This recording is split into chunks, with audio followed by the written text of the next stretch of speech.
What we are doing here is we are trying to restore the Civic Hall back to its former glory. This hall was built in 1937. And since then it's become basically the big civic centre. It used to have balls, boxing matches, Year 12 formals and such like that, so it was quite a very popular hall for everyone to come to. Over the years it's just degraded, so we're now trying to restore it back to the way it used to be so that it can be used again for all kinds of different events. So one of the main elements of this project is to do the painting. We decided that we would strip the existing paint off just because basically it's 80 years old.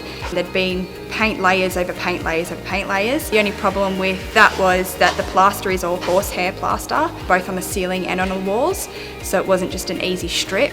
We had to find a certain chemical that could remove the paint without damaging the plaster. So that was a pretty lengthy process for that one. So at the moment the walls have all got their first coat of paint and the ceiling has now been completed, and then we'll have to just do the trimmings of the roof and around all the walls as well.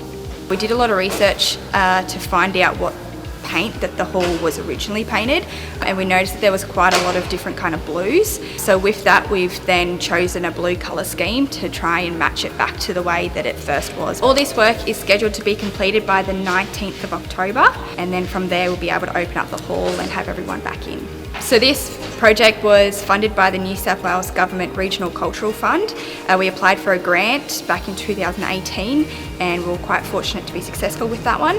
So they're making this all happen because it wouldn't have been able to be done without it.